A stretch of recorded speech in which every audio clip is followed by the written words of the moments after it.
got the new package in today. I like my old Quest Q40 so much that I decided that, you know what, I want to go ahead and take one of their new models. So I just got it today. So let's just go ahead and open this thing up and see what's really going on. What is real story? For all the UK subscribers that want me to do a little review on it, I went ahead and said I'm going to go get this thing brand new. And here we go. The new remodeled Quest Q30. So let's just take a look at this box here, guys. Look at this. Park Field Beach Gold. Does that look familiar to anybody there? Yeah. Looks like the old Equinox box, right? And then let's take a look at this controller right here. How it's got the sweeping face right here. Does that look like anything that you guys have seen before? Looks almost like the Equinox, right, guys? Yes, sir. So let's just open this thing up and see what it looks like. What do we have going on inside here? If I can even get this thing open. All right.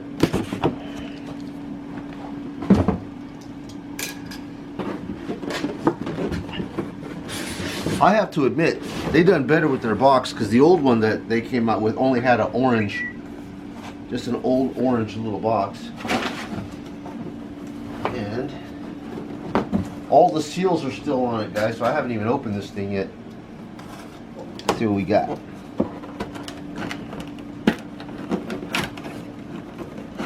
How does it look?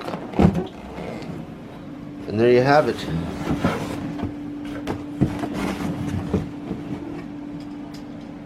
Everything you got here.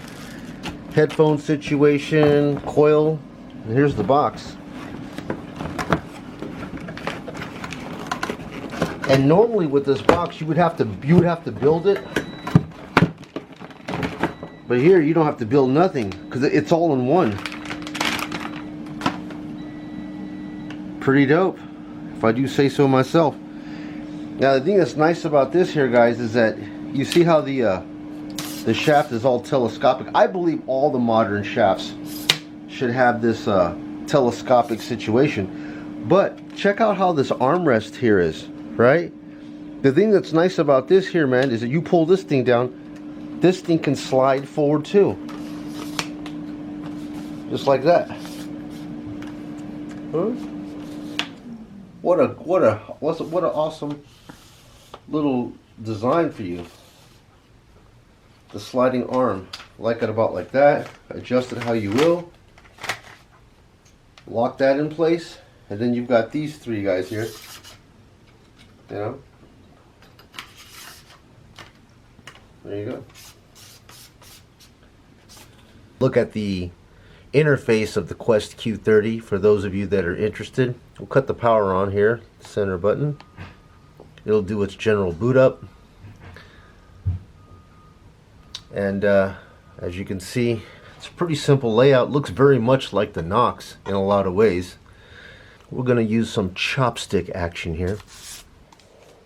Alright, so up here in your upper left, it's going to be your volume. You're going to be able to control your volume by these buttons on the side here, so you can just keep holding it down and this thing will grow.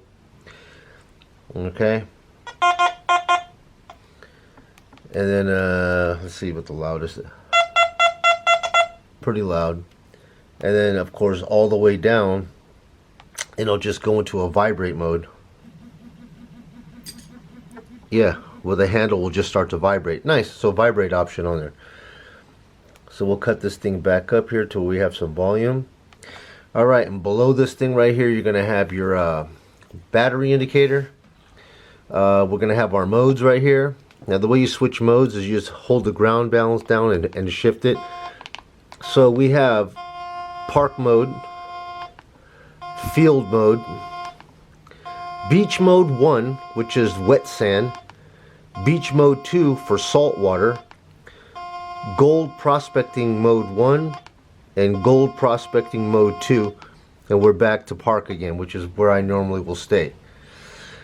On the right side, on the left side here, you're going to have your sensitivity. Okay, 1 to 99. On the right, you're going to have your depth meter. You know how deep you're going to go, up to 7 inches. Your light is going to be on this side right here. So you're going to have off and then lit 1 and lit 2. Normally above here you would have your wireless icon, but this is the 30. The 30 doesn't have wireless integration on here. It's just strictly plug-in headphones. But I have a wireless module that I normally would use. It's a Quest module that I would just put on here, and the Quest module works on any detector, so I didn't feel the need to buy one with the module built in. I just saved the $80, which is like the difference between the two. And if I want to use the wireless, I just put the module in the back and I'm fine. Other than that, I'll just run without the headphones. Going down below here, you're going to have your discrimination. Obviously down here, if you want to discriminate, you'll just select that, and then you just move you're going to move your bar up here. It's going to move in increments of 4. So if you notch out something, you're going to be notching out 4 numbers. Which is, I was telling you about that pie slice. You better watch out, because if this pie slice is too big, you'll be taking a lot of things away when you try to notch one thing out. So you're best trying not to notch out too much. Right here, I just have it where this is basically just iron. And I left everything in other than the ugly zinc penny, which I hate, which I just notched that out. That's the only thing that I would not notch out. Does that mean you're never going to get a penny? No, it just means this is going to be notched out for the most part. But if it's crusty, it's going to come in anywhere, so you can't get away from crusty zincs. It's going to come in. And the tones down here, if you want to adjust the tones, you'll just go down. So we have the notching, and the next thing is going to be your tones, which you're going to have 3. You have tone 2, tone 3, tone 4, and then just pitch. Okay, and then next thing here, you're going to have FE sensitivity, and FE sen you have up to 5. It's the sensitivity of the detector towards iron, if you want to hear the iron behind it. I'm not even going to play with this right now. I'm just going to keep my FE sensitivity off. And this is what I'll just hunt in for right now. Pinpointing, you just hold the center button down here and it does this little lottie-dottie. And the way it sounds is going to be very annoying, just like this here.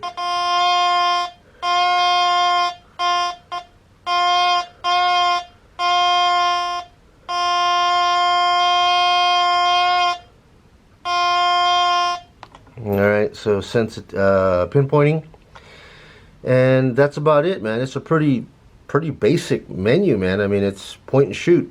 Thing I do like about this also is it's got the frequency shift. You could just hit this down arrow and then hit the side button, so it's got 4, 5 frequency shifts, so that if you have interference, you could just change your channels to just stop your interference from coming in, which is cool. The box says on this thing that this thing has heavy EMI shielding.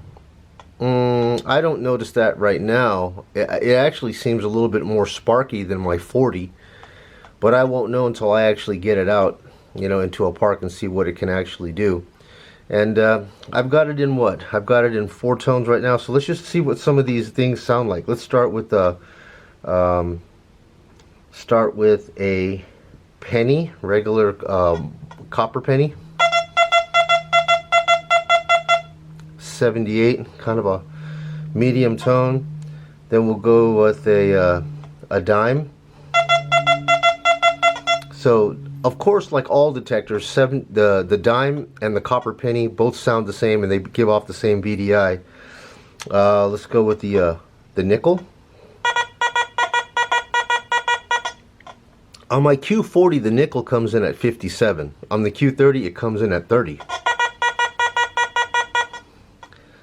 Like I said, this thing right here is normally 76, but I have that notched out. And then the quarter, 87. Let's go ahead and try a couple of rings here. So gold ring.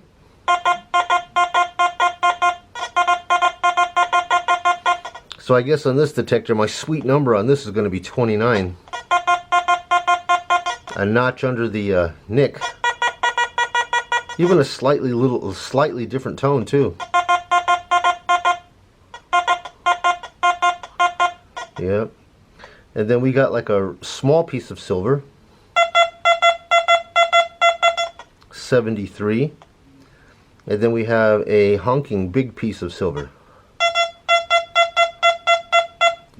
Damn near takes it to the very end of its spectrum, 96. And amazing that the quarter, 87. So a small piece of silver will ring in lower than the actual quarter. So those are all new VDIs that I'm going to have to learn. I do like this, the thing I like about this box right here is I like this little bib that it's got. It's got like a little teeny, I don't know if you could see that there. It's got kind of a little bit of a bib that goes around here. It's kind of like a visor, and it kind of keeps the sun from shining in on the glass, which is really nice. I like that. All rubber, all rubberized, you know, buttons, kind of like what the Legend is going to come out with, and just overall very simple, basic interface. It also comes with a magnetic charging cable for the back.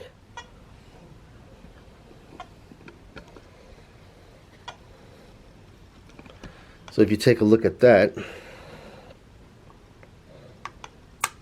it just snaps on like that and it starts charging. Pretty cool. Where'd they get this idea from? You know who.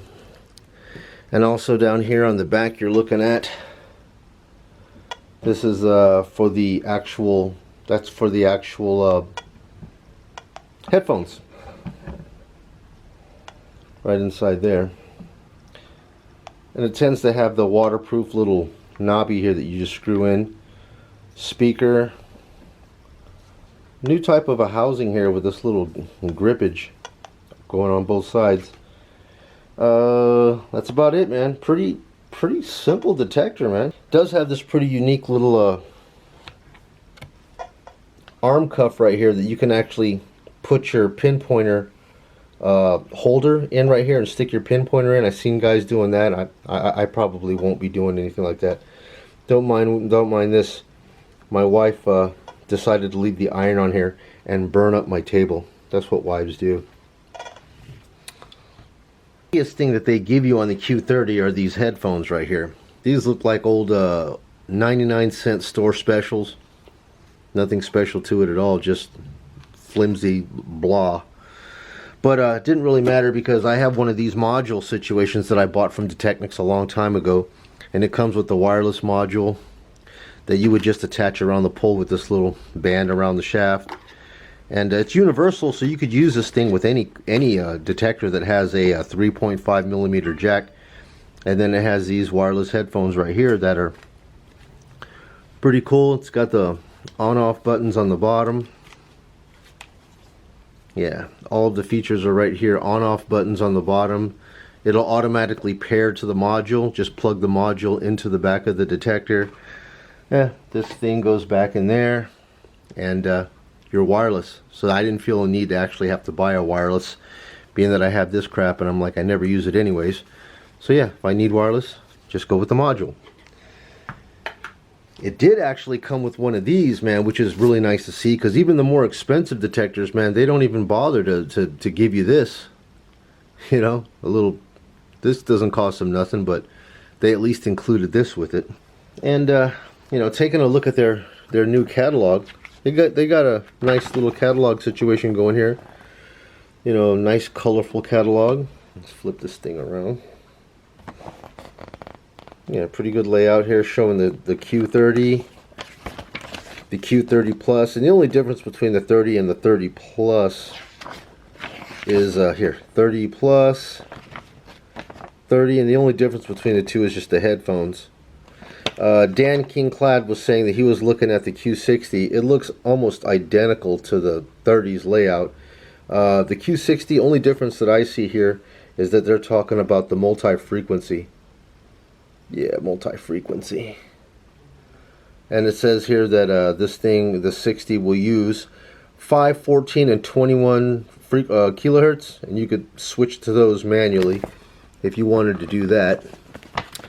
And they got a couple of other diving, or the G80, I guess this is for gold detection.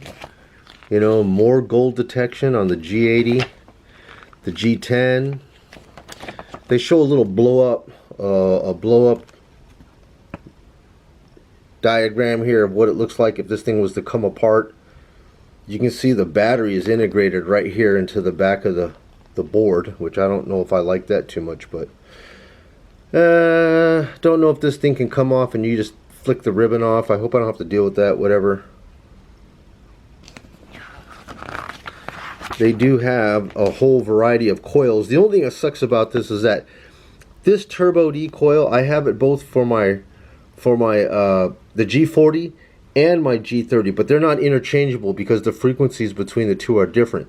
The G40 uses a 13 kilohertz, and this new Q30 uses a 14 kilohertz. So the pinouts are different. So I can't use my little guy that I have right here, this little teeny dude, which I do like my sniper.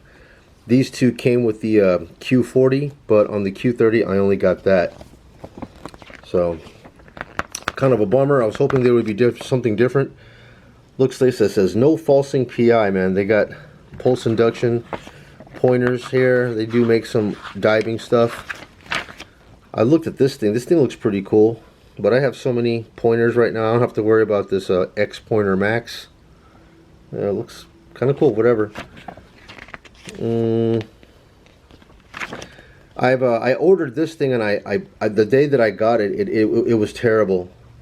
I've owned this one. This one was good. I've used this guy. This guy detected well for $89, man. If you guys are looking for a cheap pointer, this one right here is a very good unit. This one right here sucked. It was really long, bro. It was like about an inch longer than it needed to be. And it can use AA's and a 9-volt, which is nice. But something about this damn button right here. When I use the button to power it on and off, it was so freaking hard, man, to turn it on and turn it off. Like, it was really hard.